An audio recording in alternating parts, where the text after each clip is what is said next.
Hi guys, it's me, the Mallu Banker. So ഇന്നത്തെ വീഡിയോയിൽ various mock പ്ലാറ്റ്ഫോംസിനെ കുറിച്ചിട്ടാണ് പറയുന്നത്. നമ്മൾക്കറിയാം ഈ ഒരു എക്സാമിൻ്റെ മാർക്കറ്റിൽ പലതരം പ്ലാറ്റ്ഫോംസ് ഉണ്ട്. അതിൽ ഏത് യൂസ് ചെയ്യണമെന്ന് ബിഗിനേഴ്സിനൊക്കെ വളരെ കൺഫ്യൂഷൻ കാണും. അതുപോലെ തന്നെ എൻ്റെ പ്രീവിയസ് എക്സാംസിൻ്റെ പ്രിലിംസൊക്കെ ഞാൻ ഏത് മോക്ക് യൂസ് ചെയ്താണ് പ്രാക്ടീസ് ചെയ്തിട്ടുള്ളതെന്നും അതിൽ നിന്നും എനിക്ക് ഔട്ട്കംസ് കിട്ടിയിട്ടുണ്ടോ എന്നും ഒക്കെ ഞാൻ ഈ വീഡിയോയിൽ ഡിസ്കസ് ചെയ്യും. സോ നമുക്ക് സ്റ്റാർട്ട് ചെയ്യാം. അതിനു മുൻപ് നിങ്ങൾ ആദ്യമായിട്ടാണ് എൻ്റെ വീഡിയോ കാണുന്നതെങ്കിൽ ഒന്ന് സബ്സ്ക്രൈബ് ചെയ്ത് സപ്പോർട്ട് ചെയ്യുക. അതുപോലെ തന്നെ എനിക്കൊരു ടെലിഗ്രാം ചാനലുണ്ട്. അതിൽ ധാരാളം യൂസ്ഫുൾ ആയിട്ടുള്ള PDFs അവൈലബിൾ ആണ്. അതുപോലെ ഡിസ്കഷൻ ഗ്രൂപ്പ് ഉണ്ട്. നിങ്ങൾക്ക് ഡൗട്ട്സ് ഒക്കെ ഉണ്ടെങ്കിൽ ക്ലിയർ ചെയ്യാം. അതുകൊണ്ട് താല്പര്യമുണ്ടെങ്കിൽ ജോയിൻ ചെയ്യുക. ലിങ്ക് താഴെ കാണും. ഓക്കെ, സോ ഫസ്റ്റ് വൺ എന്ന് പറയുന്നത് പലതരം മോക്ക് പ്ലാറ്റ്ഫോംസ് ഉണ്ട്. അത് ഏതൊക്കെയാണെന്ന് ജസ്റ്റ് ഞാനൊന്ന് പറയാം. ഒന്നാണ് ടെക്സ്റ്റ് ബുക്ക്, ദെൻ സ്മാർട്ട് കിഡാടെ ടെസ്റ്റ് സോൺ ഉണ്ട്, ദെൻ പ്രാക്ടീസ് മോക്ക് ഉണ്ട്, ഒലിവ് ബോർഡ് ഉണ്ട്, ഗൈഡ്ലി ഉണ്ട്. ഇത്രയുമാണ് ഇമ്പോർട്ടൻ്റ് ആയിട്ടുള്ള മോക്ക് പ്ലാറ്റ്ഫോംസ് നമുക്ക് അവൈലബിൾ ആയിട്ടുള്ളത്. സോ അതുപോലെ തന്നെ ഈ മോക്കിൻ്റെയൊക്കെ റെലവൻസി എന്താണെന്നും ഒക്കെ എനിക്ക് എന്താണ് ഫീൽ ചെയ്തിട്ടുള്ളത്, എൻ്റെ പേഴ്സണൽ എക്സ്പീരിയൻസ് വെച്ചിട്ട് എന്താണ് ഫീൽ ചെയ്തിട്ടുള്ളതെന്നും ഇതിലൂടെ ഞാൻ പറയുന്നുണ്ട്. സോ ഫസ്റ്റ് വൺ എന്ന് പറയുന്നത് ടെക്സ്റ്റ് ബുക്കാണ്. ടെക്സ്റ്റ് ബുക്ക് ഓൾമോസ്റ്റ് എല്ലാ ആസ്പിറൻസിൻ്റെ കയ്യിലും ഉണ്ടാവുന്ന ഒരു പ്ലാറ്റ്ഫോമാണ്. കാരണം ടെക്സ്റ്റ് ബുക്ക് നമ്മൾ പർച്ചേസ് ചെയ്യുമ്പോൾ പല എക്സാംസിന് വേണ്ടിയിട്ടുള്ള ടെസ്റ്റുകൾ നമുക്ക് അവൈലബിൾ ആവും. അതും വളരെ അഫോർഡബിൾ ആയിട്ടുള്ള റേറ്റിൽ തന്നെ ലഭിക്കുന്നതായിരിക്കും. സോ ടെക്സ്റ്റ് ബുക്ക് ഓൾമോസ്റ്റ് എല്ലാവരുടെ കയ്യിലും ഉണ്ടാവുന്ന ഒരു സോഴ്സാണ്. സോ എൻ്റെ കേസിൽ ഞാനൊരു സെക്കൻഡറി സോഴ്സായിട്ട് കീപ്പ് ചെയ്യുന്നതാണ് ടെക്സ്റ്റ് ബുക്ക്. മെയിനായിട്ടൊരു മെയിൻ സോഴ്സ് കാണും, അത് കഴിഞ്ഞിട്ട് ഒരു സെക്കൻഡറി സോഴ്സ് ആയിട്ടാണ് ഞാൻ ടെക്സ്റ്റ് ബുക്കിനെ കീപ്പ് ചെയ്യാറുള്ളത്. ദെൻ ഇതിൽ തന്നെയും ഓക്കെ, പലതരം മോക്സ് അവൈലബിൾ ആണ്. അതുപോലെ തന്നെ ലൈവ് ടെസ്റ്റുകളൊക്കെ അവൈലബിൾ ആണ്. ലൈവ് ടെസ്റ്റുകളൊക്കെ ഫ്രീ ആയിട്ട് നമ്മൾക്ക് ആക്സസ് ചെയ്യാൻ പറ്റുന്നതാണ്. ദെൻ ടെക്സ്റ്റ് ബുക്കിൻ്റെ കാര്യം പറയുകയാണെങ്കിൽ ക്വസ്റ്റ്യൻസ് ഒക്കെ എന്ന് പറഞ്ഞാൽ എന്താണ്, ഒരു കുറച്ചൊരു ഈസി ലെവൽ ക്വസ്റ്റ്യൻസ് ആയിരിക്കും. അതായത് ഒരു എക്സാമിനോട് അടുത്തിരിക്കുന്ന ടൈമിൽ നമുക്ക് ചെയ്തു നോക്കുമ്പോൾ എന്താണ് മാർക്സ് കുറച്ച് കിട്ടുകയും നമ്മളുടെ മൈൻഡിനെ ഒന്ന് പോസിറ്റീവായിട്ട് വെക്കാനും ഹെൽപ്പ് ചെയ്യും ടെക്സ്റ്റ് ബുക്കിലെ മോക്സ് എന്ന് പറയുന്നത്. ദെൻ ഒരു ക്ലറിക്കൽ ലെവൽ എക്സാംസിനൊക്കെ ടെക്സ്റ്റ് ബുക്കിലെ മോക്ക് ഓക്കെയാണ്. ഇപ്പോൾ അവർ ലെവൽ ഇൻക്രീസ് ചെയ്ത് കൊണ്ടുവന്നിട്ടുണ്ട്.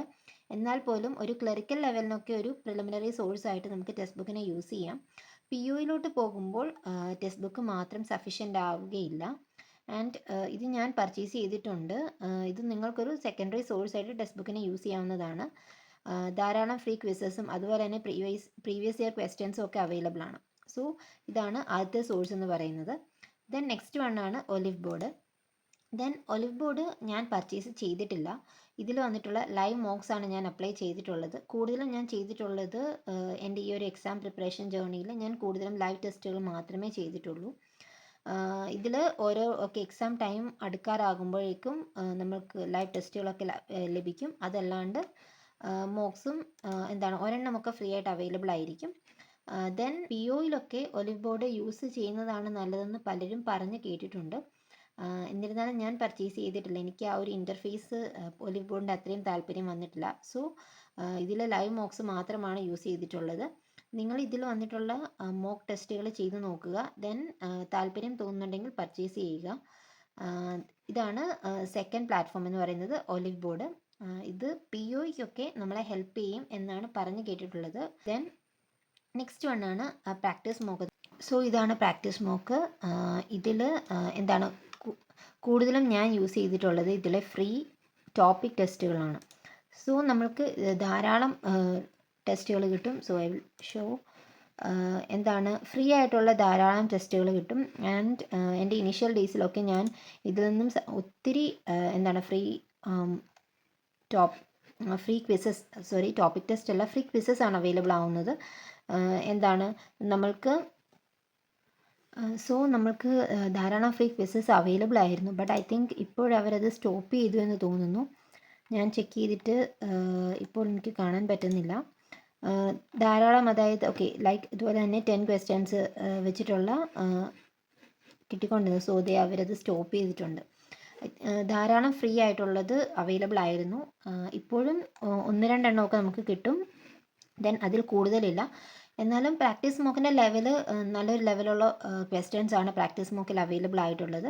ദെൻ അത് അഫോർഡ് ചെയ്യാൻ പറ്റുന്നവരാണെങ്കിൽ ഓക്കെ, തീർച്ചയായിട്ടും പർച്ചേസ് ചെയ്യാൻ പറ്റുന്നതാണ് പ്രാക്ടീസ് മോക്ക്. ഞാൻ കൂടുതലും ഒലിവ് ബോർഡിലെയും പ്രാക്ടീസ് മോക്കിലെയും ഒക്കെ ലൈവ് ടെസ്റ്റുകളാണ് ചെയ്യുന്നത്. സോ ഇതാണ് നെക്സ്റ്റ് സോഴ്സ് എന്ന് പറയുന്നത് practice mock. Okay, then next നമ്മൾക്ക് ഉള്ള സോഴ്സാണ് സ്മാർട്ട് കീഡ. സ്മാർട്ട് കീഡ ഇപ്പോൾ പലരും പറഞ്ഞ്, അതുപോലെ തന്നെ പലരും ഒത്തിരി ഹൈപ്പ് കൊടുത്ത് ചെയ്യുന്ന ഒരു പ്ലാറ്റ്ഫോമാണ് സ്മാർട്ട് കീഡ. അതിൽ തന്നെ ധാരാളം എന്താണ് ഓപ്ഷൻസ് ഉണ്ട്. സ്പീഡ് ഡ്രിൽസ് ഉണ്ട്, അതുപോലെ തന്നെ സ്മാർട്ട് റീഡ്, അങ്ങനെ പല പല കാര്യങ്ങൾ നമുക്ക് സ്മാർട്ട് കീഡയിൽ കാണാൻ പറ്റും. നല്ല ഒരു ഹൈ ലെവൽ ഓഫ് ക്വസ്റ്റ്യൻസ് ആണ് സ്മാർട്ട് കീഡയിൽ അവൈലബിൾ ആയിട്ടുള്ളത്. ദെൻ ഇതിൽ തന്നെ നമുക്ക് ലൈവ് മോക്സ്, ഞാൻ ഇതിലും ലൈവ് മോക്സ് ആണ് ചെയ്തിട്ടുള്ളത്. സ്മാർട്ട് കീഡ ഞാൻ ആദ്യത്തെ ഒരു തവണ പർച്ചേസ് ചെയ്തിരുന്നു ടോപ്പിക് ടെസ്റ്റ്. ബട്ട് എന്താണ് ആ ഒരു ബിഗിനർ ലെവൽ സ്റ്റേജിലായിരുന്നത് കൊണ്ട് തന്നെ എന്താണ് നല്ലൊരു ഹൈ ലെവൽ ആയതുകൊണ്ട് എനിക്ക് അത് അന്ന് യൂസ് ആയില്ലായിരുന്നു. ദെൻ സ്മാർട്ട് കീഡയിൽ നമുക്ക് കിട്ടാവുന്ന വേറൊരു ഓപ്ഷനാണ് മോക്ക് ഡ്രിൽ എന്ന് പറയുന്നത്. പലരും ഇപ്പോൾ നല്ല എന്താണ് പോസിറ്റീവ് റെസ്പോൺസസ് ചെയ്തിട്ടുള്ളതാണ് സ്മാർട്ട് കീഡയിലെ CA മോക്ക് ഡ്രിൽസ്. ദെൻ ഇതിൽ ടെസ്റ്റ് സീരീസ് എന്ന് പറയുന്നത് ബാക്കി പ്ലാറ്റ്ഫോംസിനെ വെച്ച് നോക്കുമ്പോൾ കുറച്ചുകൂടി ഒരു ഹയർ ലെവൽ ക്വസ്റ്റ്യൻസ് ആയിരിക്കും ഈ ഒരു സ്മാർട്ട് കീഡയിലെ ടെസ്റ്റ് സീരീസിനുള്ളത്. ഓക്കെ, സോ ഇതാണ് ഒരു പ്ലാറ്റ്ഫോം. ദെൻ ഫൈനൽ പ്ലാറ്റ്ഫോമാണ് ഗൈഡ്ലി. ദെൻ എൻ്റെ പേഴ്സണൽ ഫേവറേറ്റ് ആണ് ഗൈഡ്ലി. എന്നെ ഫോളോ ചെയ്യുന്നവർക്കറിയാം, ഞാൻ ഗൈഡ്ലി ആണ് ഫോളോ ചെയ്തുകൊണ്ടിരിക്കുന്നത്. ആൻഡ് എൻ്റെ മോക്ക് ടെസ്റ്റിൻ്റെ പ്ലാറ്റ്ഫോം ഞാൻ ഇന്നാണ് റിന്യൂ ചെയ്തത്. ഓക്കെ, നല്ലൊരു മോക്ക് ടെസ്റ്റാണ്. മീൻസ് നമ്മൾക്ക് എന്താണ് നമ്മൾ കൊടുക്കുന്ന പൈസയ്ക്ക് നല്ല വേർത്ത് ആയിട്ടുള്ള ടെസ്റ്റാണ് ഇവിടെ കിട്ടുന്നത്. എനിക്ക് പേഴ്സണലി RRB എക്സാംസിനൊക്കെയും ആ ഒരു കറക്റ്റ് പാറ്റേൺ തന്നെയായിരുന്നു എക്സാമിന് വന്നിരുന്നത്. സോ എൻ്റെ പേഴ്സണൽ ഫേവറേറ്റ് ആണ് ഗൈഡ്ലി എന്ന് പറയുന്നത്. റേറ്റും വളരെ ലോ ആണ്. ഓക്കെ, ഇന്ന് തന്നെ ഒരു പ്ലാറ്റ്ഫോമിൽ ഈ പ്ലാറ്റ്ഫോമിൽ ഓഫർ വന്നിട്ടുണ്ട് 175 റുപ്പീസിനെങ്ങാണ്ട്. ദെൻ ഗൈഡ്ലി നമുക്ക് പർച്ചേസ് ചെയ്യാം. സോ ആ ഒരു മണിക്ക് വേർത്ത് ആയിട്ടുള്ള ക്വസ്റ്റ്യൻസും അതുപോലെ തന്നെ ടെസ്റ്റ് സീരീസും ഒക്കെയാണ് നമുക്കിതിൽ ലഭിക്കുന്നത്. ഇതിൽ തന്നെ എന്താണ് ഇപ്പോൾ ലാസ്റ്റ് ഇയറിലെ SBI ക്ലർക്കിൻ്റെ പ്രീക്കാണെങ്കിലും ഞാൻ ഇതിൽ നിന്നായിരുന്നു കൂടുതലും സെക്ഷണൽസും ഒക്കെ ചെയ്തത്. മെയിൻസിൻ്റെ പ്രാക്ടീസും ഞാൻ ഇതിൽ നിന്ന് തന്നെയായിരുന്നു ചെയ്തത്. ആൻഡ് ഐ തിങ്ക് എനിക്ക് വേർത്തായിട്ട് തോന്നിയതാണ് ഗൈഡ്ലി മോക്ക് ടെസ്റ്റ് എന്ന് പറയുന്നത്. സോ നിങ്ങൾക്ക് ഇൻട്രസ്റ്റ് ഉണ്ടെങ്കിൽ പർച്ചേസ് ചെയ്യാവുന്നതാണ്. ഇത്രയും പ്ലാറ്റ്ഫോംസ് ആണ് നമ്മൾക്ക് അവൈലബിൾ ആയിട്ടുള്ളത്. ഇതിൽ പ്രാക്ടീസ് മോക്കും ഒലിവ് ബോർഡും എനിക്ക് പേഴ്സണലി എന്താണ് അത്ര താല്പര്യം വന്നിട്ടില്ല. സോ അതുകൊണ്ടാണ് ഞാനത് പർച്ചേസ് ചെയ്യാത്തത്. സ്മാർട്ട് കീഡയെ കുറച്ച് ഹൈ ലെവലായിട്ട് ഫീൽ ചെയ്തു. നമുക്ക് മോക്ക് ചെയ്യുമ്പോൾ എന്താണ് ആ ഒരു കംഫർട്ടബിൾ ആയിട്ട് ഫീൽ ചെയ്തത് എനിക്ക് ഗൈഡ്ലിയാണ്, വിത്ത് പ്രൈസ് ഓൾസോ. ഓക്കെ, അപ്പോൾ ഇത്രയും മോക്ക് ടെസ്റ്റുകളാണ് നമ്മൾക്ക് അവൈലബിൾ ആയിട്ടുള്ളത്. ഇതിൽ ഓരോരുത്തരുടെയും ചോയ്സ് വേറെ ആയിരിക്കും. ഞാൻ പലരോടും ചോദിച്ചപ്പോൾ അവരൊക്കെ ഒലിവ് ബോർഡാണ് കുറച്ചുകൂടി ബെറ്റർ എന്നൊക്കെ പറഞ്ഞ് ഞാൻ കേട്ടിട്ടുണ്ട്. അതിനെക്കുറിച്ച് എനിക്ക് പേഴ്സണൽ എക്സ്പീരിയൻസ് ഒന്നുമില്ല. സോ അതിലൊക്കെ ലൈവ് മോക്സ് ചെയ്യുമെന്ന് മാത്രമേ ഉള്ളൂ. ആൻഡ് ഇത്രയുമാണ് ഇന്നത്തെ വീഡിയോയിൽ പറയാനുള്ളത്. സോ എന്തെങ്കിലും ഡൗട്ട്സ് ഉണ്ടെങ്കിൽ താഴെ കമൻറ്റ് ചെയ്യുക. ഐ തിങ്ക് ഒരു ബിഗിനർ ആയിട്ടിരിക്കുന്ന ഒരാൾക്കാണെങ്കിൽ ഏതൊരാൾക്കാണെങ്കിലും 2 മോക്ക് നിങ്ങളുടെ കയ്യിൽ നിർബന്ധമായും വേണം. ഒരു പ്രൈമറി സോഴ്സും ഒരു സെക്കൻഡറി സോഴ്സും വേണം. ദെൻ പ്രൈമറി ആയിട്ട് നിങ്ങൾക്ക് ഇതിൽ ഏതെങ്കിലും ഫിക്സ് ചെയ്യാം. എൻ്റെ കേസിൽ ഞാൻ ഗൈഡ്ലിയാണ് ഫിക്സ് ചെയ്തിരിക്കുന്നത്. ദെൻ സെക്കൻഡറി ആയിട്ട് ടെക്സ്റ്റ് ബുക്കും. അങ്ങനെ 2 മോക്ക് ടെസ്റ്റ് പ്ലാറ്റ്ഫോംസ് ആണ് എൻ്റെ കയ്യിൽ ഉള്ളത്. സോ നിങ്ങളും അതുപോലെ തന്നെ 2 സോഴ്സസ് പർച്ചേസ് ചെയ്ത് വെക്കുന്നത് നല്ലതായിരിക്കും. കൂടുതലും സെക്ഷണൽസ് ഒക്കെ ഉള്ളതാകുമ്പോൾ നമ്മൾക്ക് എക്സാം ടൈമിലാണെങ്കിലും അത് ഹെൽപ്പ് ചെയ്യും. So thank you for watching. Bye bye.